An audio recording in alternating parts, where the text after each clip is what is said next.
All right, welcome back, everybody, to another edition of our Kronos Group Podcast. I am your host right now, Jerry Brazie. I am the only one in the studio. I should have my co-hosts, coming along here very shortly, fingers crossed, but we should see them start to kind of filter in. I want to start today talking about something that is a big deal for me, and I think that all of us are going to feel this. And that is what's going on over in the Middle East, in particular, how it applies to gas and the price of gas. And I've seen comments back and forth about the price of gas and the things that are going on there. And I think that most of us are missing the boat on this because the pro-war side guys are all about the price or all about war and talking about it's a small price to pay. To have higher gas prices. You know, everybody needs to chip in and do their thing. And I think that they're missing that it is not just higher gas prices. I think that for most of, particularly here in the West and here in America, I don't think people are aware how much product is made from petroleum products, how many things that we use every single day. So I thought I would give you a quick rundown of everything that is made with petroleum products to give you some sense of it is not just at the gas tank or at the gas pump that prices go up, but it is across the board. Ready? Here's the list. Everything is made from petroleum products. I mean, literally, you could say your fruit is made from petroleum products. Your dessert dish is made from petroleum products. Maybe it's not made specifically from petroleum products, but it certainly is. It is transported by petroleum products. It is harvested by those products. It is manufactured using those products. The ingredients many times in those things are those products. The list goes on and on of what those products are and their impact that's going to be felt throughout the economy. Now, I'm old enough. I was born in 1969.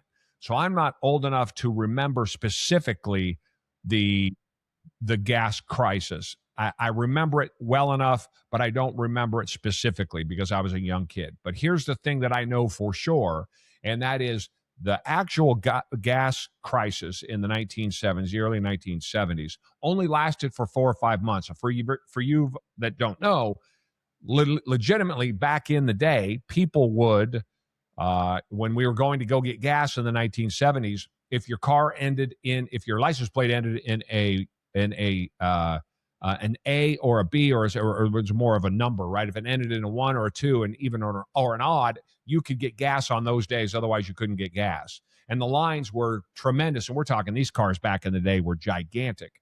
Matt, we're talking about, welcome Matt Floyd into Matt, he got stuck in traffic talking about cars.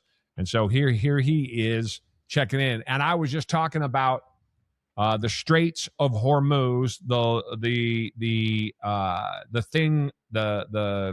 war, if you will, going on over in Iran, and the cost of fuel, and that as a business owner in the transportation space, fuel is obviously a very significant part of my business. Our fuel surcharges are, they're getting 25, 30, 35%. They're getting pretty insane.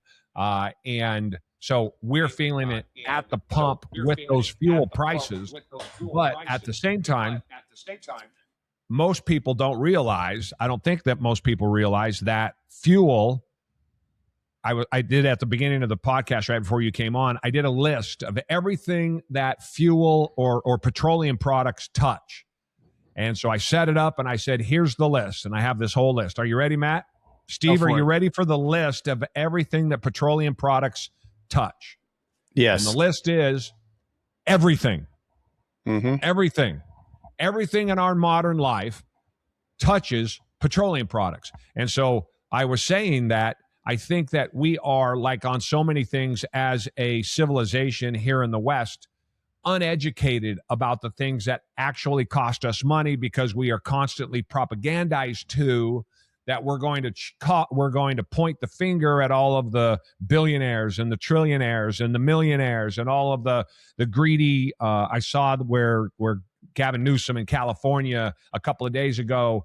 The gas over there is $6.50. And so Gavin Newsom is, look, Chevron is getting rich. Meanwhile, the state of California, the federal government, and the local municipalities get more money on a gallon of gas than the company that actually has the gas, provides it, and sells it. More than the gas station owner, more than the person who provides the gas, the middleman, more than the person who pumps the gas out of the ground. And so it's one of those really interesting things that we look at the price of gas and we say, gas is $5 but it's going to come back down. The guys who are for the war are all, it's a small price to pay. But the reality is that the price of everything is dependent upon gas. Either it's made of a petroleum product, it's delivered using a petroleum product, it's harvested using a petroleum product. Whatever the case may be, petroleum products are in everything that we do. And I was getting to in the 1970s, Matt, you might have heard of this, you won't remember this, but we had it was 5 or 6 months long. One of y'all can look that up for me, where we had issues in the Middle East and we had a gas crisis. And so you could only get gas if your car ended in an even or an odd number, and the lines were forever to get gas.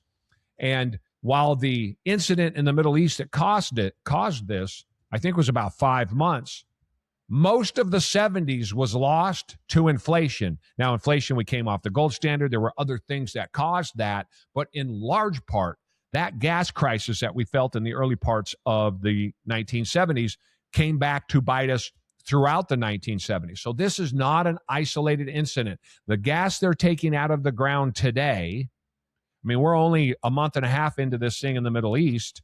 It takes about 90 days for that oil that they take out of the ground. Then it goes to the middleman, who they then convert it into gasoline. And then again, there's usually somebody else in between that brings it out and actually makes the delivery. And then you buy it from the person who gets delivery of that, and they deliver it into your car, and off you go. That's about 90 days. So the spike we saw in fuel was everybody.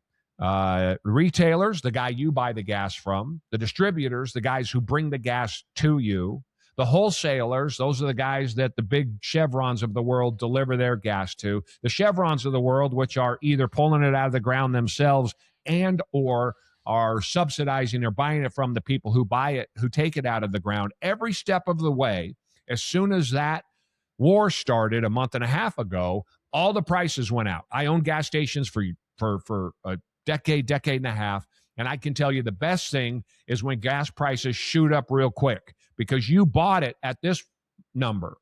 And so you might have a 25-cent margin in a gallon of gas if you're a retailer. That's really good for a retailer. Call it 15, 20 cents.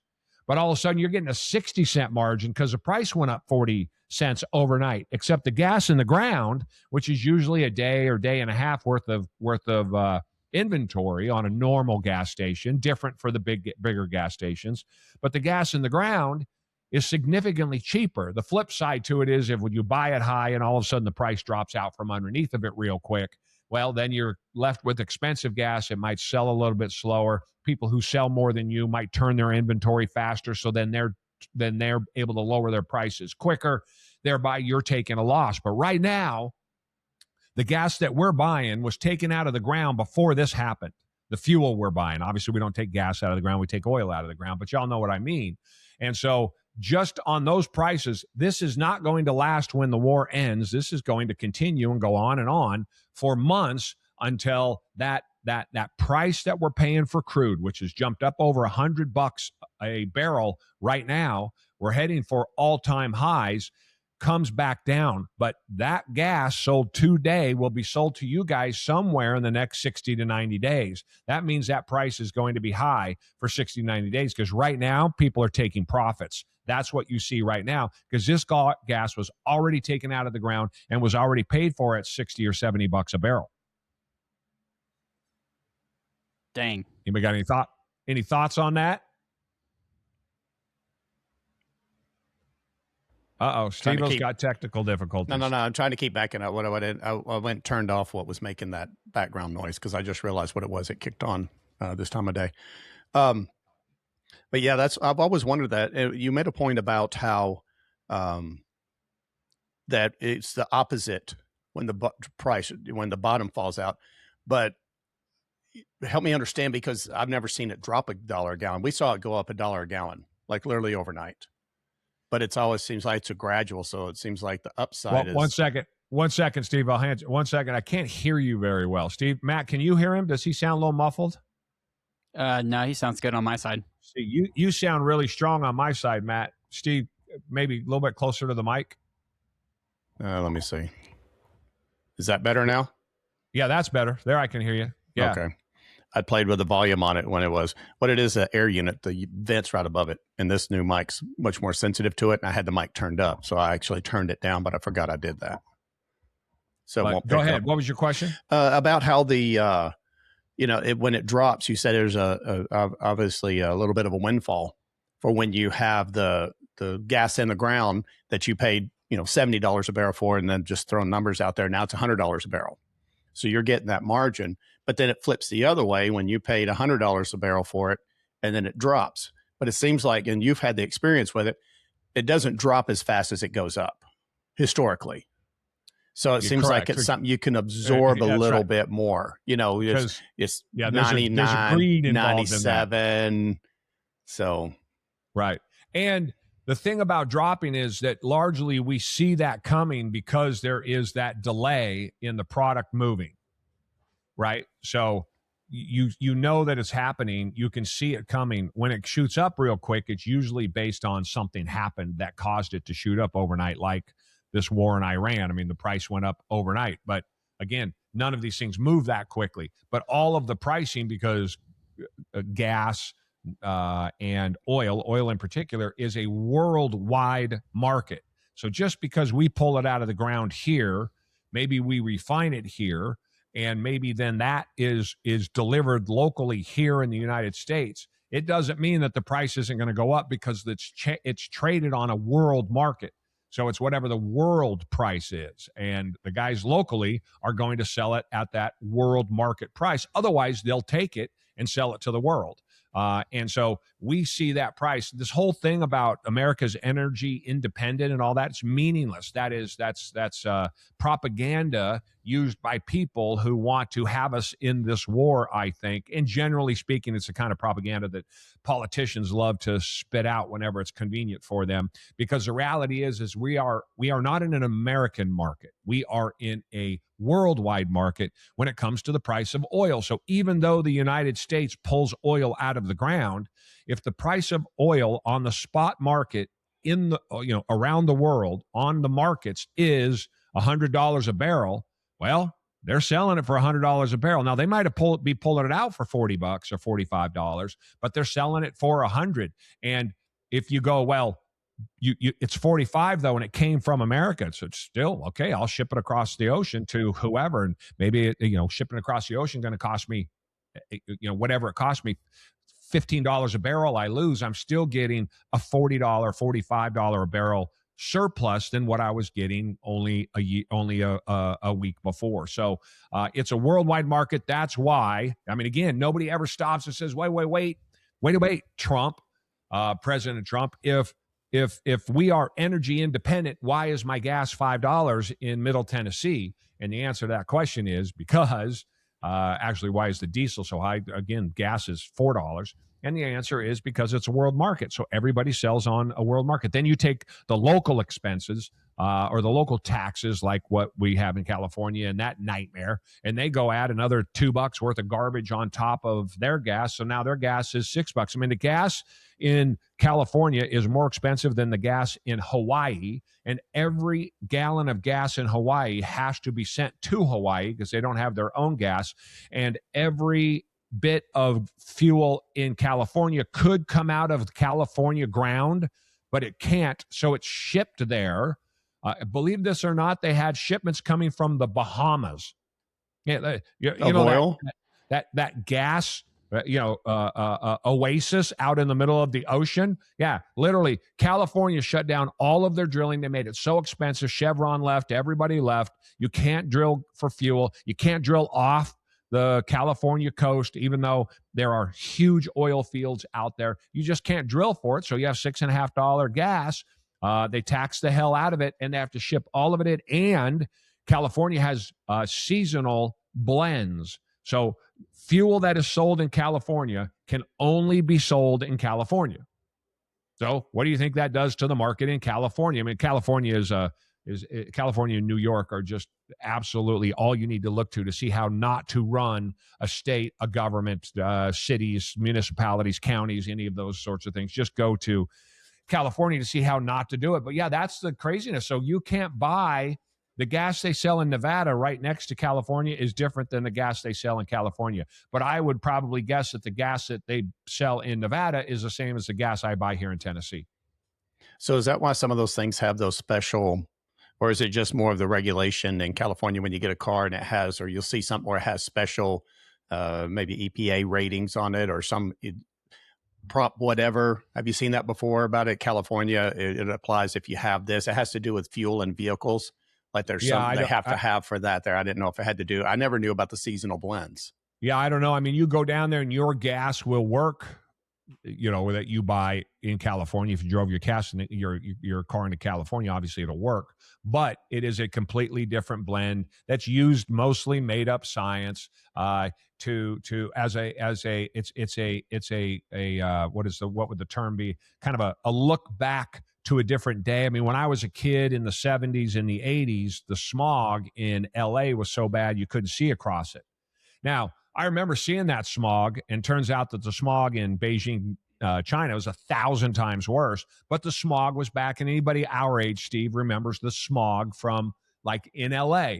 Well, that's all gone now. A little thing called what is it that they're in your catalytic converters was invented. All of the changes they made to motors in the 70s that ruined all the late 60s and early 70s hot rods all became these American pieces of garbage that nobody wanted to buy in the late 70s and the early 80s and all of that malaise because of the changes they made to motors. They dethrottled them. They got rid of all of the horsepower. They started insisting that the mileage come up. The motors all got smaller. Everything used to be a V8. All of a sudden, they're V6s and 4 cylinders. And but while all this was going on, population continued, the number of miles driven continued to go up, and lo and behold, smog went away. Why? The cars got more efficient. Now they're even more horsepower driven, but they still have all of these collectors. They still got these smog programs, including the gas that they insist on using. That is a callback to a past time. But if they give it up, then they don't get the money anymore, right?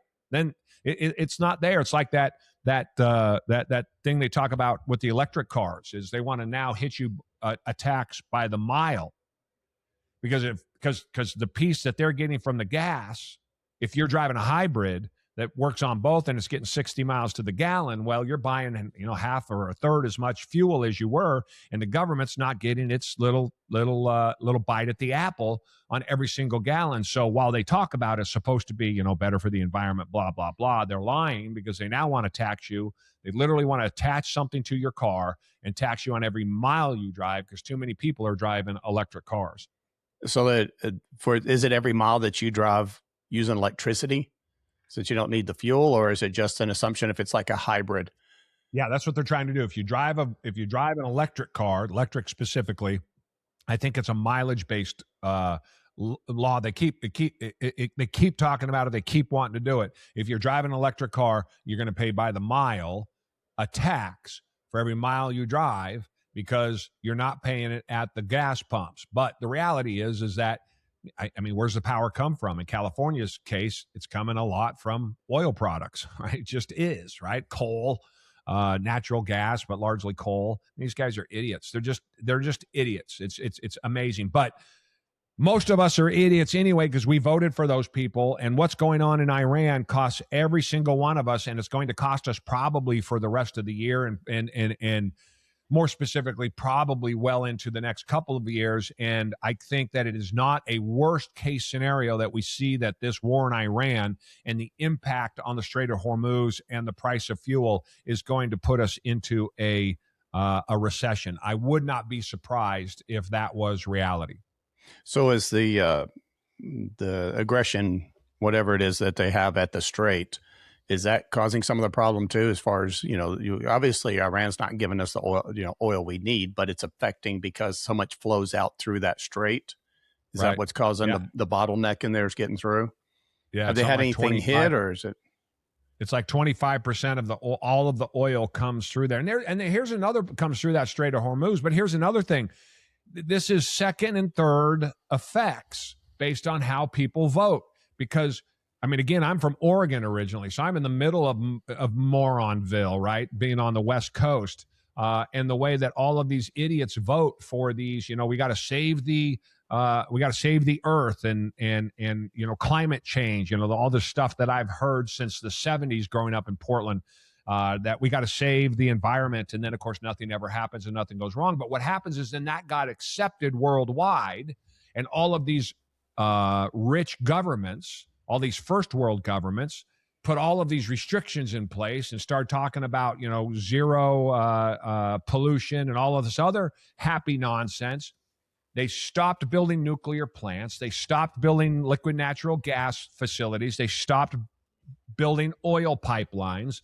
And so all of these countries are now stuck on the fuel coming out of the Strait of Hormuz, as opposed to having their own semi or independent fuel sources to run their countries. So they're dependent on that fuel because in their race for energy, or not for energy independence, in their race to save the environment and the madness and the trillions of dollars they invested doing all of these things, now they have no energy when the energy gets cut off in the Straits of Hormuz. And this is largely Europe, the war in Russia, right? Europe got a large majority of their gas from Russia. To this day, they still do. Meanwhile, they're shutting down nuclear plants. They're shutting down liquid natural gas plants. They're not building anything more. They're putting in offshore wind, which doesn't work. They're putting in solar, which only works when there's sunshine. And this is Europe, so there is never sunshine.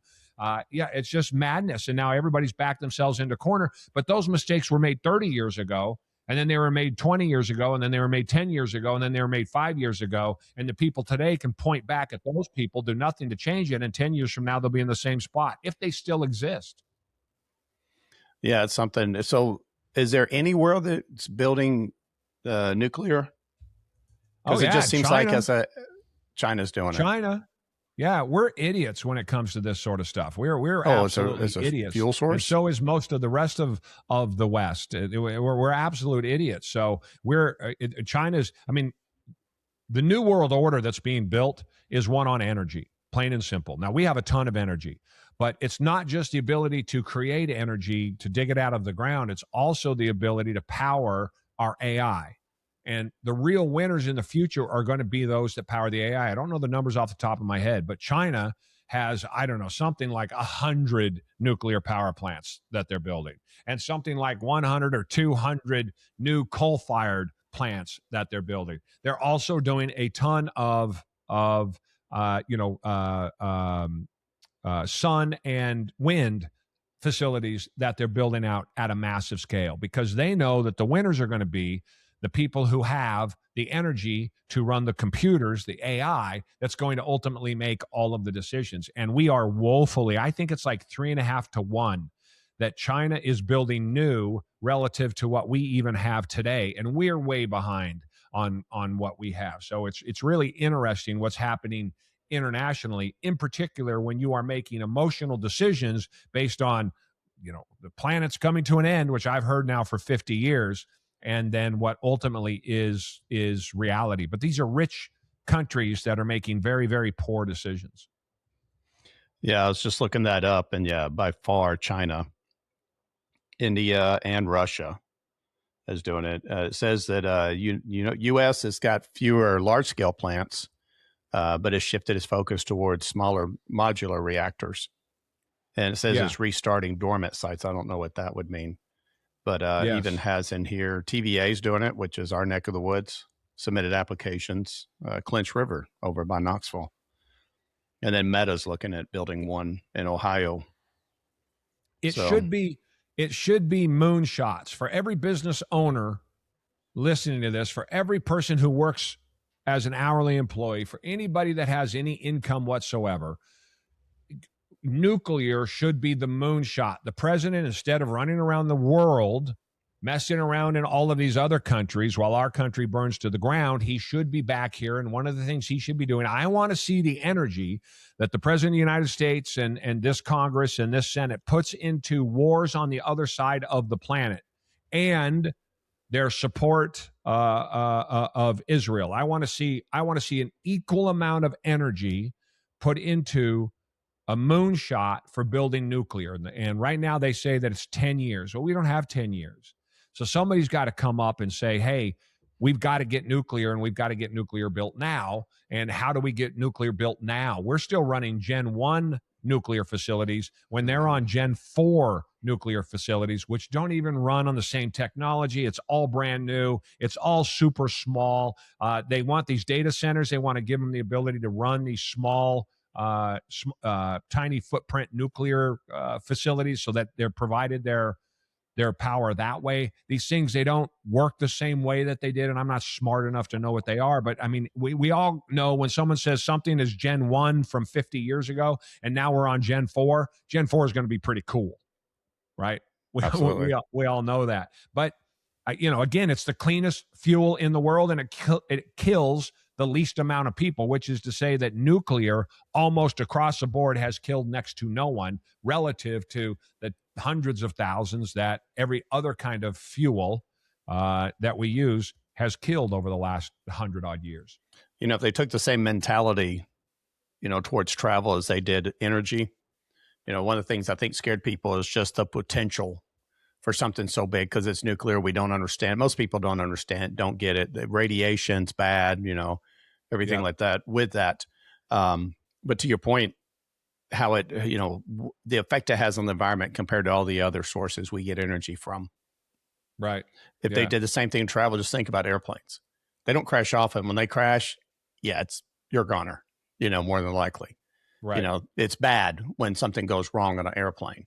But think about they applied the same mentality and just shut down. Oh, it's just too dangerous. You mean for the super low rate of death in that compared to all other forms of transportation? And that's kind of what they've adopted with, nuclear towards energy. I mean, it's really got the safest, cleanest, definitely the environmental cleanest track record. Yet it's so demonized because of the fear against it. I think all of the spent nuclear fuel, and some of it we can go back and reuse again. And if I have this right, it would sit on a football field and would be stacked like 4 stories high.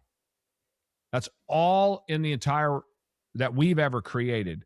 And the technology today in these Gen 4 reactors eat a whole lot more of the fuel than what we did in the other one, in the older generations. So they use that fuel down a whole bunch. And maybe one of you can look up Yucca Mountain, Yucca, Yucca Mountain.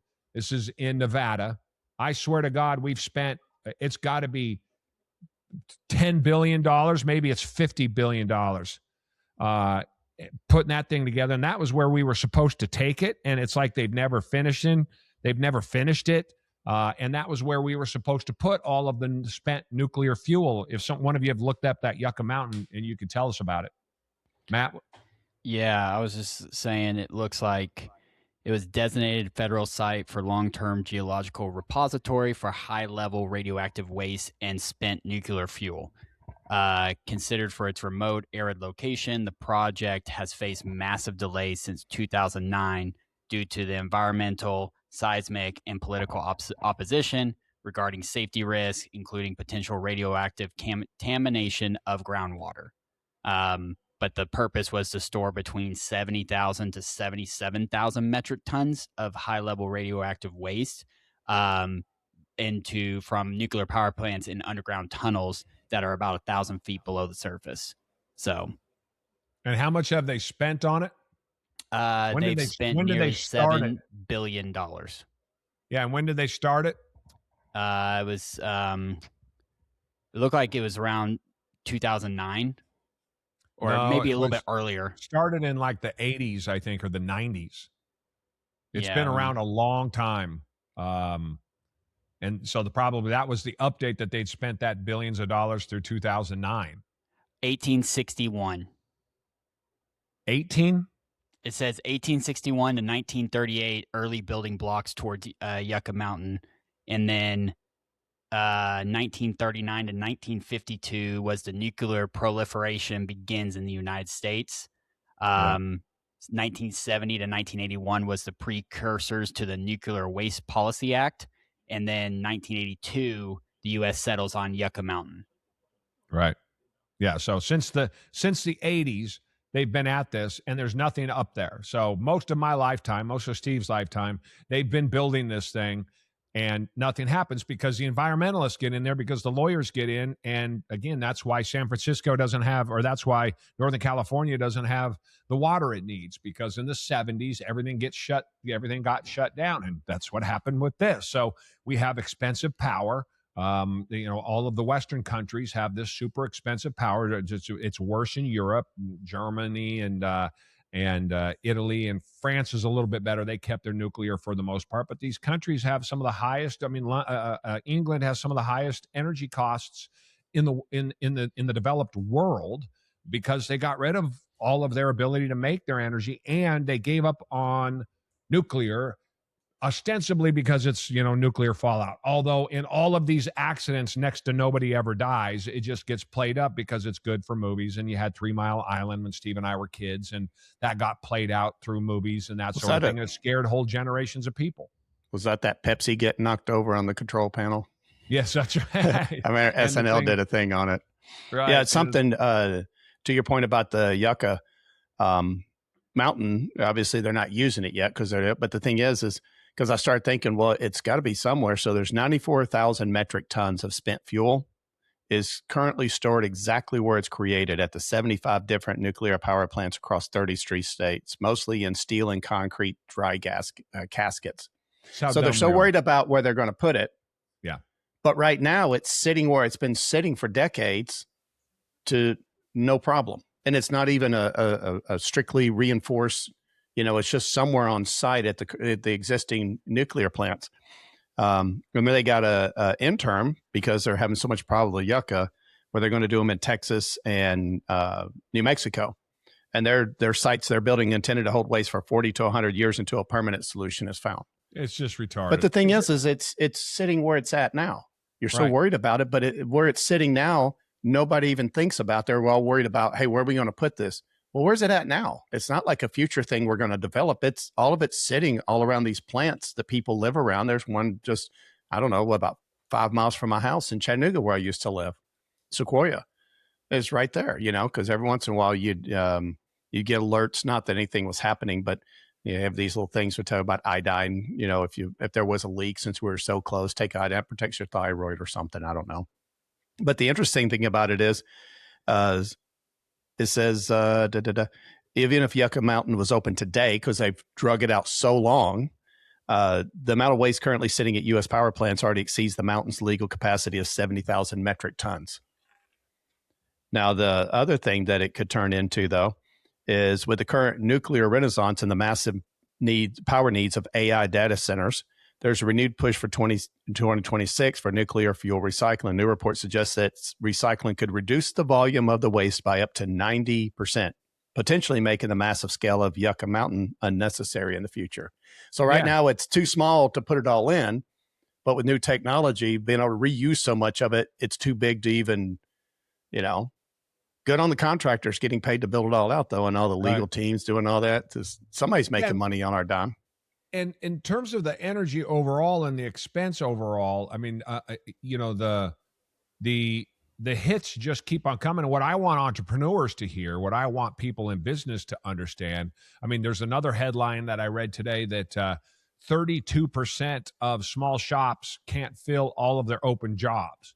So it's when small business can't fill all of the spots, it hurts that small business. Small business makes up a significant portion of the United States' GDP, of the economy overall. It is the largest employer in the economy overall. But you're going to see that because of that, business doesn't grow. So you've got the double whammy of you can't find employees, combined with the fact that prices relative to fuel and energy are going crazy. And when I read the article about the 32% of small startups small shops can't find enough employees, there was a bunch of whining and crying about that being the case. And what I want people to hear and understand is that whining and crying is not what entrepreneurs do. And so I don't want to see people fall into that. This is my own approach to the world. I'm not a crier. I'm not a whiner. I'm not a victim.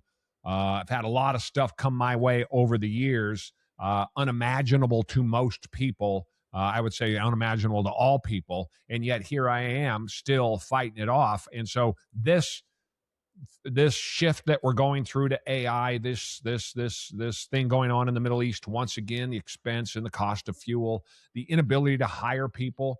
You just got to rethink your businesses, people. This is why we do the Kronos Group. So because when you are trying to deal with something like this by yourself, it seems even that much more monstrous and overwhelming. You can't hire people. Costs are going crazy. You got tariff expenses that are being passed on to you. Taxes are nuts depending on what state you live in. All of these things have or trickle down effects, and it can be very, very onerous and difficult and seem like there's no answer. So this is my shameless plug for the Kronos Group, because I think that you get in a room, forget about the advice that somebody next to you is going to give you. I want you to come talk to us the same way that somebody who maybe is overweight and they need to get their health back, and they're just surrounded by a bunch of fat people who don't give them good advice and who want to hold them back and not have them find the success that they want to. It's not necessarily the direct kind of advice that you would get in something like the Kronos Group, but it is, or not that it won't be important, but I think at times, and in particular times like this, it is being around people who might give you a personality trait or might give you an incentive, might invigorate you emotionally to push the blocks out of your way, the things that are stopping you from doing what you should do. Maybe look at the business the way that you should, get rid of that animosity and that emotion that doesn't do you any good, and just say, okay, this is the reality. How do we beat this? How do we get past this? What are we going to do? You can't find enough people. How do we streamline operations? How do we change our hiring? Can we afford to pay more? And if that's the answer, how do we figure out how we can afford to pay more? Can we cut in other places? Can we run more efficiently, right? Can less people do more? Well, a lot of those answers when you're by yourself are no. The reality is, though, you talk to somebody like me, and quickly you're going to find out that a lot of those answers are maybe and probably yes. But when you're stuck in the middle of it, entrepreneurs, you guys know what I'm talking about. When you're stuck in the middle of it, you're dying. And you think you're the only ones that have these problems when gas is up to record highs, when you can't hire people to help you with your small business, a complaint that I hear constantly. But the answer is to not turtle. The answer is to turn and find some advice and reach out to some people like you would at any other part of your life, and understand that there are some of us out here who have done this, who have been through it, who have survived the good and the bad over the last 30 years and can help you, if anything, just give you that jolt of energy, that belief that you can do more, that will question what you believe and what you think and the way that you're viewing your business, and give you that outside perspective. I think that so many people need business, life, health, no matter what it is. Well, the idea is to get around the room in the sales that I do. We're all remote, but we do have dial rooms. We get in on Zoom calls. And you'll just mute yourself. Or if somebody, some of the better ones, actually, they'll get a call and they'll unmute themselves so we can hear their side of the conversation, just for the benefit of the other people that aren't at the level they're at. And that helps me a lot to get in those rooms. Yeah. Because then I'm around it and I just kind of see how they do it. And not even just listening to it, but when you're in a room of people, because first of all, most people don't get into them. So if you're in one, you're more you're putting yourself in a little bit more of an accountability issue that I'm sitting here just like you can see me now. They can see you when you're working, doing stuff, if you leave for a little bit. But it creates that accountability. But the big part of it is you're kind of with other people that are thinking the same way you do. They want to produce at a high level. And so to your point exactly about when you get in that, I know how it benefits me just even on a smaller scale here. I'm not getting direct advice for things that I have problems, but we can ask questions. Sometimes people aren't on calls. You can mute it if you get on a call so you don't hear the chitter chatter. But you can get in there and you can talk and ask questions. And that's super valuable. I had just got off a call. One of the guys that's a big producer, he's not busy on a call, doesn't have an appointment yet. So you can ask questions in there. Hey, I just went this, and you get that immediate feedback. And that's the same thing the Kronos Group for that. And otherwise, I'm sitting here by myself in my room, in my office here, plugging away, thinking I'm doing the right thing. I guess I'm presenting this the right way. I guess I'm, getting to the point of, creating what I call the gap between where they're at and where they want to be and what it takes to get there. And it helps so much having that, being in those, we call them dial rooms, but being in those rooms where it's in there because you can get that feedback. What I do is really different than a lot of entrepreneurs. I mean, yeah, you've got the busyness of your employees and stuff, but they're not the ones that have the answers for you. If anything, they're looking to you for answers for things like, I do have a paycheck this Friday, right? It will be there, right. Things like that. And they go to bed and they don't really lose much sleep over it. But the idea of all those times, you were, in the corner, sitting there sniffling, just in tears and I'm kidding, but the stress, it's there. You got the pressure on you to do it. It's nice when you have somebody else say, hey, I know what you're going through. I've been there. This is some ideas you can have, and perspective's valuable. That's what I get out of the sales call. When I'm doing it and I think I'm doing it right by everything I know, but if I never have that outside input, I could be just doing very well, working my ass off in the totally wrong direction. Right. And all it says, somebody stop me for a second and say, hey, why don't you just go that way? And you start, oh, wow, this is so much better. But without that perspective, you wouldn't even know that answer existed out there. You just keep pounding out. Or then, a lot of salespeople, they just quit. It just doesn't work for me. I can't get this to figure out. But most of those that do that never got any help. They never got the help. So that help and that perspective and that ability to, evaluate people, especially been down the road, been through a lot more. It's what we do as parents for our children. Have we been there, done that? Oh, look, it's going to be okay. You have your first kid, you're always worried about every time they cough or sneeze. And, and then it got to ours. It's like, okay, I know I've got 8 hours before you have to get stitches. Let's see if we can just hold this because I don't go to the emergency room because the doctor's office will be open at 8. And let's, you play in that game about it. But when the first one, you panic. So a lot of entrepreneurs, the same way, they don't know what to do with that. And they think they're working hard at it, doing everything they know how to do. And it's nice when you have somebody like, take a deep breath. Like the guy, Jerry, the story you told me about the guy that got served a lawsuit over the inventory. And he was freaking out. And he said, first, just relax. I'm going to go shoot pool and eat dinner. And we'll talk on Monday because you knew that stuff doesn't happen for months. But the guy didn't know. As soon as he saw some legal situation, like I would do myself, you start to panic right away. And so that experience and that is just invaluable to helping you not even just make your business, better as far as, your profit, everything like that, but just your peace of mind in running it. You become a lot more of an expert because you tap into other expert advice. And what took you years to do, you could have a 30-minute conversation with somebody and transfer that knowledge and wisdom into it and save you, maybe years of trying to figure it out on your own. Yeah, I agree. Matt, what do you think? I am just taking notes, but there is this part of the Kronos Group that it's not about just a transaction. It is about that relationship part. And when it comes down to men, they want to think that they can just figure it out on their own. It's their problem. They got to deal with it. And there is that sense of accountability and responsibility that is in like an entrepreneur and a founder in a business. But there's also this other part of men don't want to ask for help. And some men see that as kind of a weakness at times. Maybe it was ingrained into them. Maybe it was told to them by their dad or by some other figure in their life that was like, hey, you just got to figure it out and go through the work. That's part of it.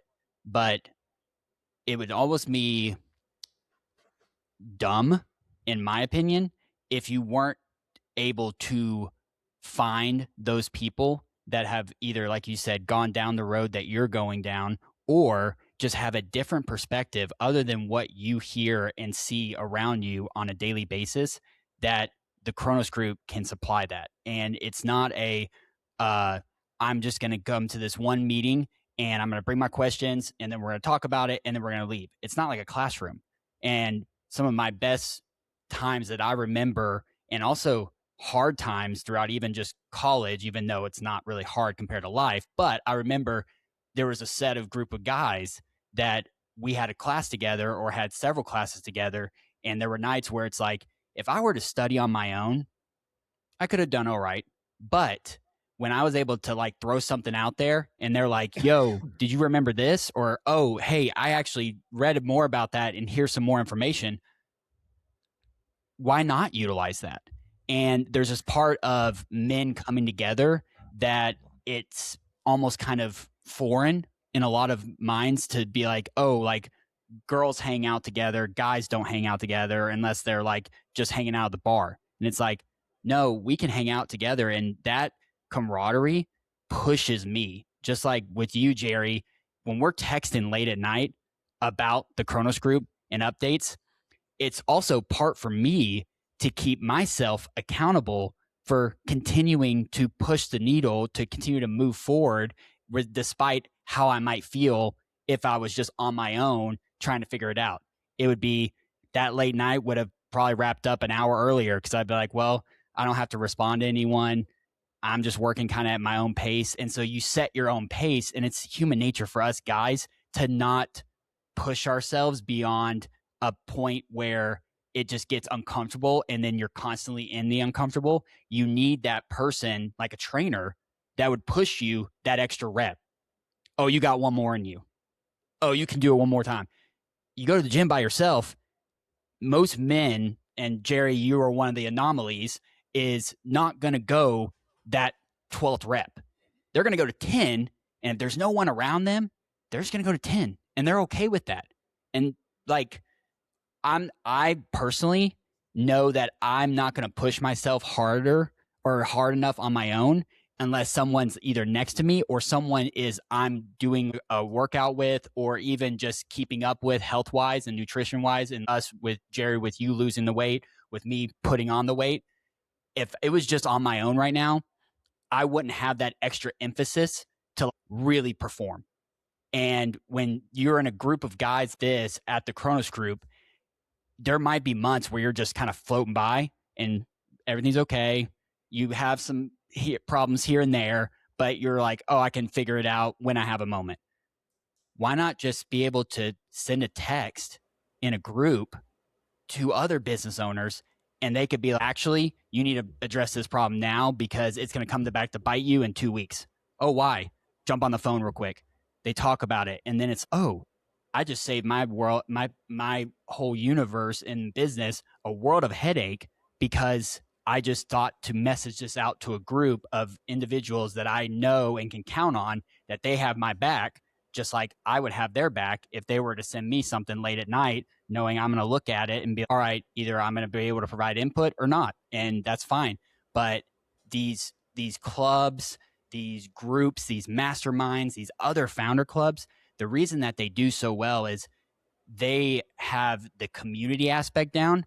They don't always have all the business stuff down. And I've been in a few of them where you can get some good generic information, but it's not anything that's going to impact your business or something that you're going to be able to hit the ground running that next day.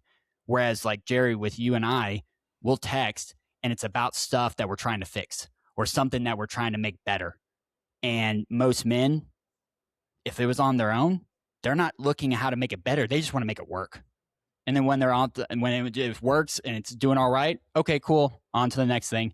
Mm-hmm. But could you really push yourself and make it a little bit better? If you were the customer, would you be okay with just this? And that's where it's a mindset that most men won't just come up with entrepreneurs will have an advantage of that because they built a business and they're trying to make it run, and it's like that's their livelihood. That's what they poured their dreams and visions and goals and time into.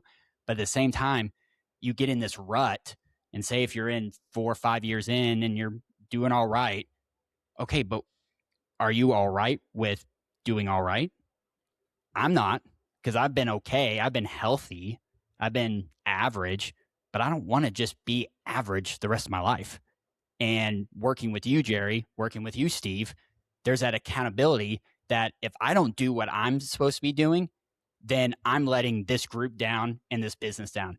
And it's the same with the Kronos Group with the cohorts, up to up to 10 business owners working together every month and trying to actually help each other. There's also this sense of, hey, I gotta push a little harder at the end of this month to really hit what I'm trying to hit goal wise. Because if I go to that group the next time around in the next month and I bring up that stuff and people are asking me, did I do it? And they didn't do it. You're going to have a bunch of guys being like, yo, why didn't you do this? I felt like it was okay. Is that an answer that you would respond to a room of people that are trying to pour and invest into you just as much as you're trying to invest into them about the business and about the growth of just community, your business, and being a founder and a business owner? No, you're going to have to show up and perform that and go that extra mile. And I think that's what I really got from just the early parts of this conversation. People will come up with complaints. They'll talk about stuff, but what will actually push you that extra mile, just like a rising tide raises all ships. I think a lot of people who are trying to find more in life, whatever that might be, because this is across the board, and men are really bad about this, don't want the help. Now, they need the help, but they don't want the help. So they want to be able to do it on their own, or they have a misguided idea that a lot of people do it on their own. The fact that they're not able to do it on their own means to them that they're doing something wrong, but they don't want to ask for the help that would fix that for them. Or they think, well, Jerry, he's, got a different mentality, or Jerry, he's got different experiences, or he was lucky because he had this or that, or the guy that I see on the internet has all that success and talks about working 4-hour weeks and all the rest of it. And I can't do that. So I've got to be doing something wrong. So I'm not going to lift my head up above the parapet and get it shot off looking like a moron. Well, those are the morons, because there are no dumb questions, just people too dumb to ask them. And so I've never understood the mentality that says, I'm not going to go join a group. I'm not going to go find a mentor. I'm not going to go find a business owner and sit down and ask him questions because he might tell me something I don't know. Doesn't make any sense, right? But that's what we do, is we tell ourselves that guy doesn't know anything that I don't know. He just has better luck, right? He's just done or somehow he's made it through. He had other people help him. Must be nice to, have groups like that. Must be nice to have the money like he does. Must be nice to have the background that he had. Must be nice to have the education that he had.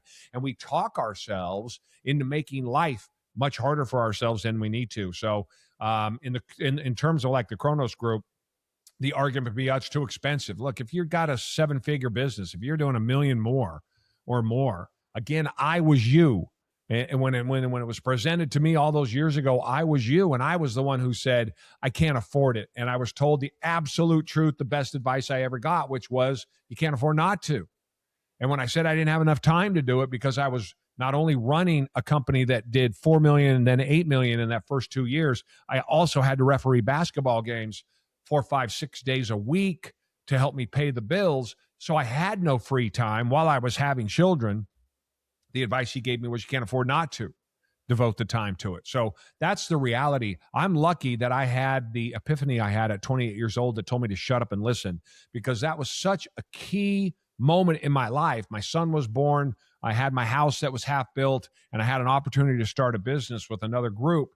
And I had that epiphany that said, shut up and listen. And that's really what we're talking about here, is for everyone to shut up and listen. Go find people who have experiences that you don't have.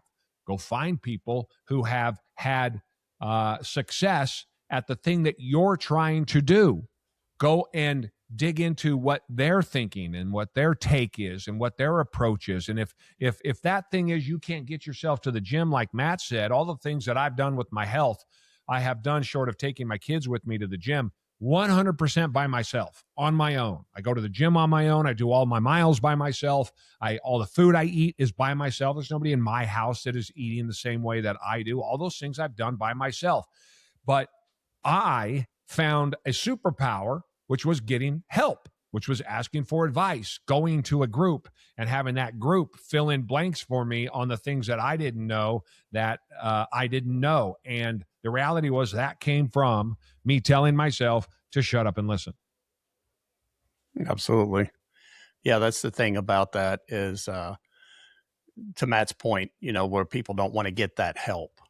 And, but you have to admit, if you've ever done it, and the thing is when you first start to do it, nobody wants to be called out for things they shouldn't be doing. I mean, when you put yourself in accountability, it's not something we just run to naturally, especially as men, even though we know we need to be accountable, just understand it's not going to be a natural instinct. So they're like, well, that's just not the way I'm built.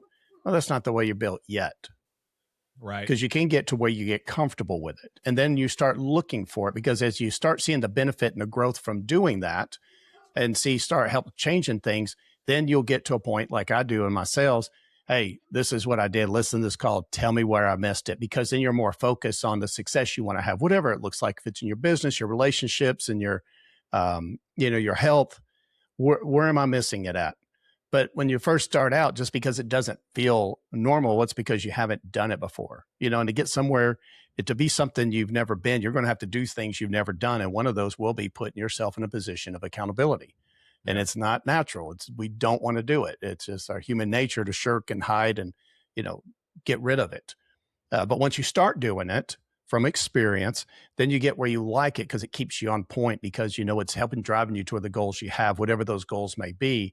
Having that accountability from somebody else. So it does build. It's like a muscle that you build over time, and it's I can handle it now. Then you start looking for it. You start building a certain way, just like in your fitness. Then you start looking forward to go to the gym, because you know the effect that it's going to have on you. Yeah, some of the best growth comes from the hardest challenges. And so many people, including myself at times, I just want to get comfortable because it feels good. I'm not feeling like I'm having to push too hard. I'm maintaining my health. I'm doing good in my business. Everything's all right. How boring of a freaking life is it if you're just doing all right?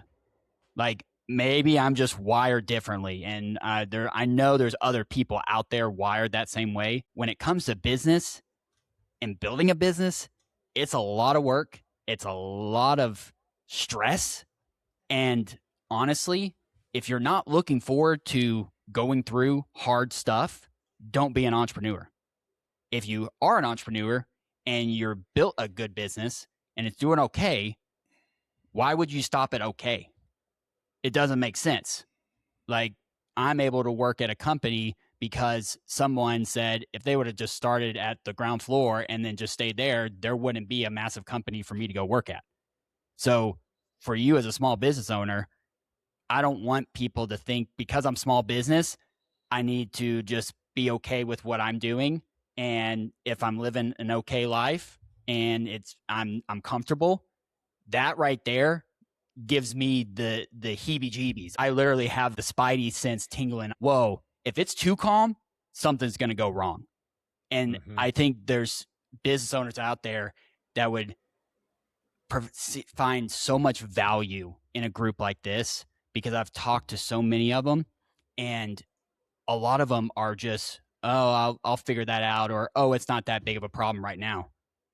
Why wouldn't you just go ahead and address the problem? Well, because I have to have the conversation.